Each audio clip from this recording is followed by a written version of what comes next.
think about girls. Awal film kita akan melihat potret sebuah keluarga bahagia. Sang ayah yang baru saja pulang dari perjalanan bisnisnya tampak disambut hangat oleh 4 anaknya. Anak pertama bernama Christopher, anak kedua bernama Katie, sedangkan yang terakhir adalah si kembar Corey dan Carrie. Tak lama kemudian, istri cantiknya yang bernama Corinne bergabung. Untuk melengkapi kebahagiaan itu, sang ayah memberikan oleh-oleh untuk mereka.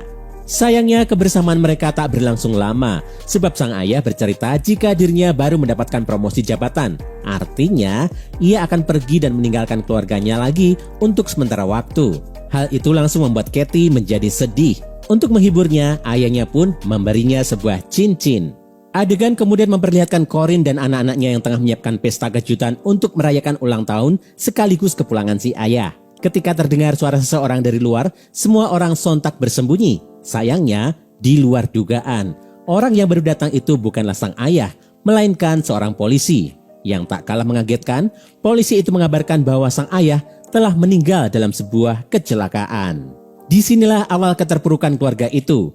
Mereka bahkan mengalami masalah keuangan karena Corinne kesulitan mencari pekerjaan. Suatu hari, Katie menemui ibunya yang sedang sibuk dengan surat-surat yang akan dikirimnya ke Foxworth Hall. Keduanya terlihat obrolan singkat hingga Corinne mengatakan bahwa tak semua ibu mencintai anaknya. Katie kebingungan dengan maksud sang ibu, tapi tak berani bertanya lebih jauh. Surat yang tempo lalu dikirimkan Corinne akhirnya mendapat balasan. Ia pun menjelaskan kepada Katie dan Christopher bahwa rumah mereka akan disita oleh bank, sehingga mereka harus pindah ke rumah nenek mereka di Virginia. Keduanya terkejut karena sepengetahuan mereka tak mempunyai keluarga lain. Corinne pun menjelaskan jika mereka masih memiliki nenek dan kakek yang sangat kaya. Meski awalnya keberatan, Katie dan Christopher pun menyetujui keputusan sang ibu. Malamnya mereka berangkat dengan menggunakan kereta. Di sini Katie mulai merasakan keanehan karena tak satupun orang datang menjemput mereka. Akhirnya, mereka pun berjalan kaki hingga tiba di sebuah rumah besar dengan sebuah papan bertuliskan Foxworth Hall di pintu depan. Di sana mereka disambut dingin oleh perempuan tua bernama Olivia Foxworth yang tak lain adalah sang nenek. Keanehan semakin terasa ketika Olivia menempatkan keempat cucunya itu di dalam satu kamar yang kotor dan dingin. Olivia bahkan mengatakan hal buruk pada mereka. Sebelum pergi, Olivia memperingatkan bahwa ia akan mengunci pintu kamar sehingga keempat cucunya tak bisa pergi dari sana. Saat Olivia tak ada di sana, Corinne menceritakan tentang rencananya kepada Katie dan Christopher. Ia akan berusaha memperbaiki hubungannya dengan sang ayah. Dengan begitu, ia akan mendapat warisan sehingga mereka bisa hidup kaya raya seperti sedia kala. Pembicaraan mereka terputus ketika Olivia muncul secara tiba-tiba. Wanita tua itu datang untuk mengambil cincin milik Katie secara paksa. Paginya, Olivia mengantar makanan serta membacakan peraturan pada keempat cucunya. Ia juga menunjukkan sebuah loteng yang bisa mereka gunakan untuk bermain. Ketika Corinne datang berkunjung, terjadi keributan kecil di mana si kecil Carrie berteriak kesal karena tak ingin tinggal di sana. Teriakannya sontak memicu kedatangan Olivia yang langsung memarahi mereka. Ia juga meminta Corinne untuk membuka pakaiannya. Betapa terkejutnya keempat anak itu ketika melihat punggung sang ibu dipenuhi luka cambukan. Esoknya, Corinne datang dengan membawakan peralatan yang bisa mereka gunakan untuk membuat taman buatan. Katie menanyakan tentang kata-kata buruk neneknya tempo hari. Corinne lantas menjelaskan bahwa nenek mereka cemburu pada hubungan spesial Corinne dengan sang ayah yang sudah melebihi hubungan putri dan ayah pada umumnya. Selain itu, pernikahan Corinne dengan mendiang suaminya ternyata tidak direstui lantaran mendiang suaminya adalah pamannya sendiri. Hari-hari berikutnya dijalani anak-anak itu dengan membuat taman di loteng dengan bunga-bunga palsu.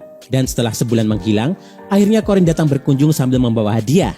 Katie yang terlanjur kesal dengan sang ibu lantas terlibat perselisihan dengannya.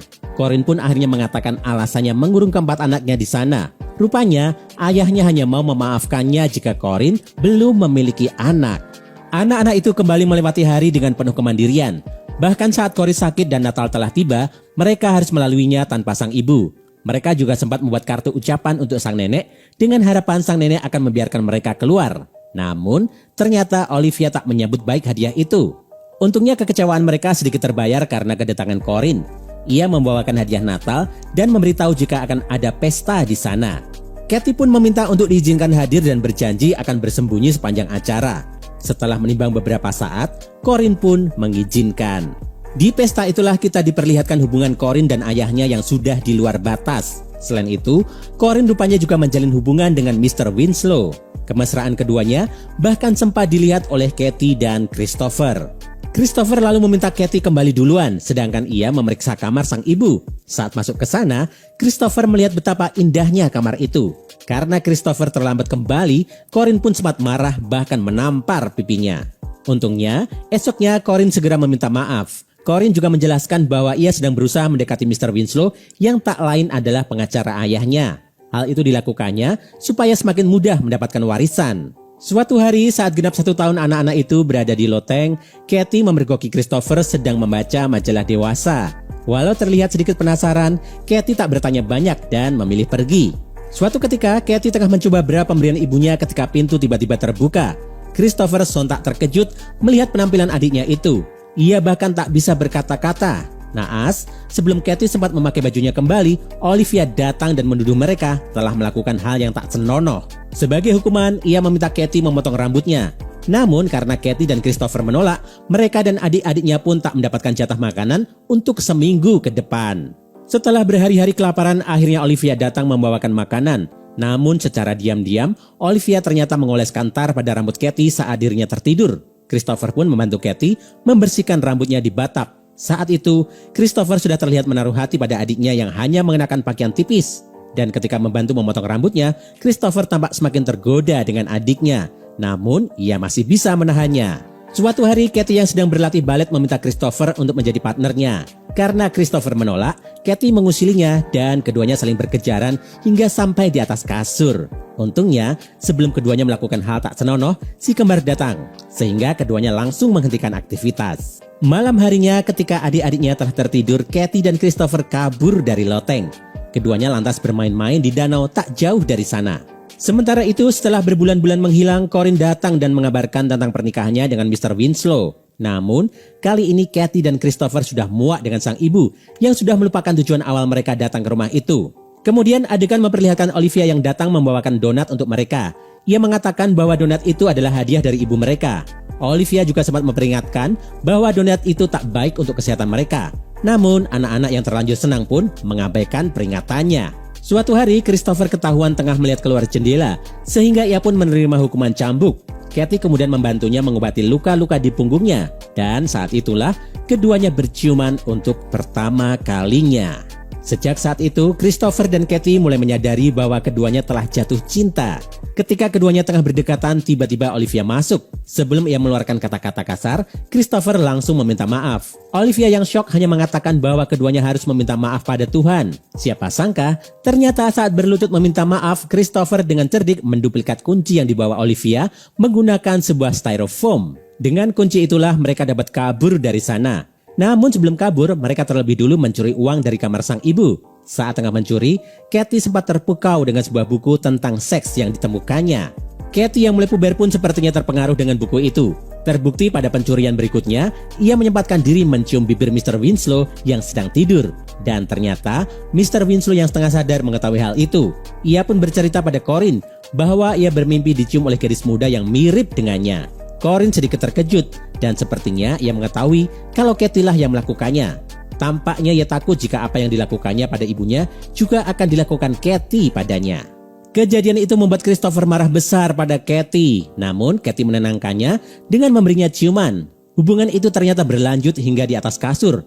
Dan lagi-lagi Carrie datang seraya mengatakan bahwa kembarannya sakit. Saat Corinne dan Olivia datang, Kathy sempat terlibat perselisihan dengan ibunya itu.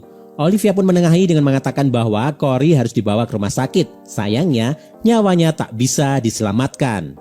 Kathy dan Christopher pun sudah tak tahan lagi. Keduanya berencana kabur sesegera mungkin.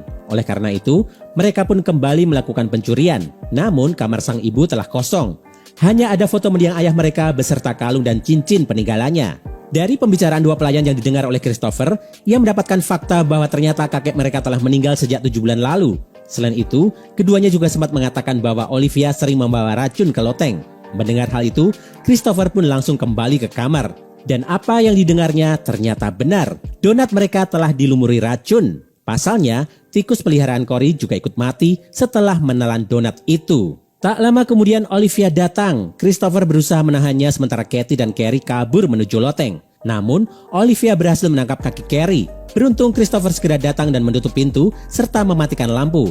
Ternyata neneknya itu takut dengan kegelapan. Sebelum ketiganya pergi, Olivia mengatakan bahwa orang yang memberi mereka racun sebenarnya adalah ibu mereka sendiri. Ternyata ucapan Corin dahulu benar, tidak semua ibu mencintai anaknya.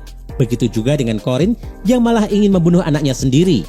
Namun baik Katie maupun Christopher sudah tak peduli dan tetap meninggalkan nenek mereka seorang diri. Sebelum pergi, Katie sempat menulis sebuah kalimat di dinding berbunyi, "Katie was here." Dengan menaiki kereta, mereka pun meninggalkan tempat itu. Untuk pertama kalinya setelah sekian lama, mereka merasakan kebebasan dan film pun berakhir. Film yang mengambil latar tahun 1950-an ini berhasil menghadirkan nuansa dark yang membuat penonton hanyut di dalamnya. Karakter setiap tokohnya juga sangat kuat, sehingga penonton sukses dibuat gemas, terutama pada tokoh Corin dan Olivia. Film ini juga memberi pesan pada setiap orang tua untuk lebih berhati-hati dalam bertindak, sebab apa yang ditanam, itulah yang akan dituai. Nah, itu tadi gengs, alur film untuk hari ini. Jangan lupa klik subscribe dan nyalain lonceng notifikasimu untuk menikmati alur cerita film menarik lainnya dari Nubison 21. Sampai ketemu lagi di video selanjutnya.